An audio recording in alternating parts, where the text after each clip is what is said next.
ষষ্ঠ দফার ভোটের আগে আজ অভিষেকের সভা। বাঁকুড়ায় অরূপ চক্রবর্তীর সমর্থনে সভা করবেন তিনি। পুরুলিয়ায় শান্তিরাম মাহাতোর সমর্থনে সভা, বিষ্ণুপুরে সুজাতা মণ্ডলের সমর্থনে সভা করবেন অভিষেক বন্দ্যোপাধ্যায়। আজ ফের সিবিআই কোর্টে, এবার নজর রাখবো যে খবরের দিকে। আজ ফের সিবিআই কোর্টে হাজিরা অনুপ মাঝি। দ্বিতীয়বার হাজিরা অনুপ মাঝি ওরফে লালার।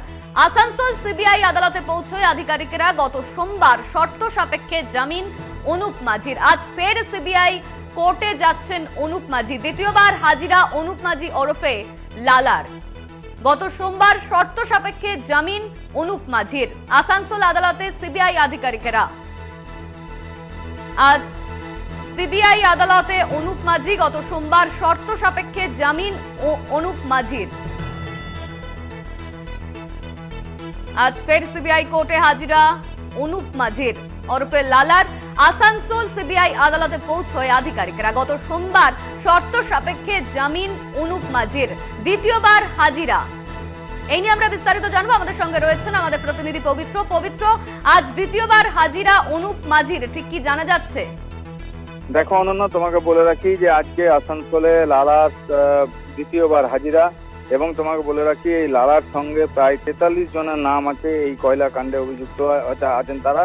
এবং আজকে চার্জ গঠন করার কথা ছিল আসানসোল সিবিআই আদালতে, কিন্তু যেহেতু প্রত্যেকে উপস্থিত ছিলেন না, এই আর তুমি জানো যে চার্জ গঠন হবে যে কেসের, সেই কেসের চার্জ গঠন করতে হলে যারা অভিযুক্ত এই কেসে তাদের প্রত্যেককে থাকতে হয়, কিন্তু দুজন না থাকা এবং একজন পলাতক এবং কয়েকজন জেলে এখন বন্দী, দুজন জেলে বন্দী, এই কারণের জন্য তারা আজকে চার্জ গঠন করতে পারেননি বিচারক।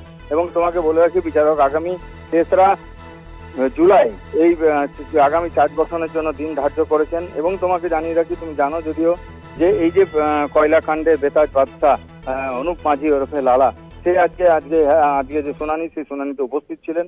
এবং তোমাকে বলে রাখি যে এই লালার সঙ্গে যারা জড়িত তাদের মধ্যে বেশ যারা নামি দামি যারা এই কয়লা মাফিয়া, তাদের মধ্যে যেমন নীরদ মণ্ডল সে উপস্থিত ছিল।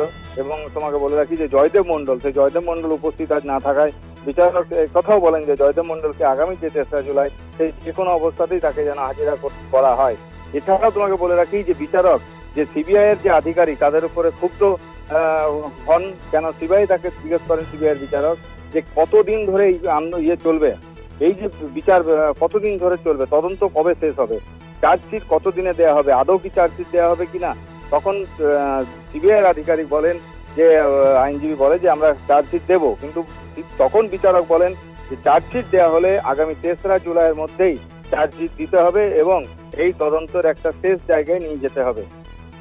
ধন্যবাদ তোমায় পবিত্র। আমাদের সঙ্গে ছিলেন আমাদের প্রতিনিধি পবিত্র বন্দ্যোপাধ্যায়। আজ দ্বিতীয়বার অনুপ মাঝির তার হাজিরা। গত সোমবার শর্ত সাপেক্ষে জামিন অনুপ মাঝির।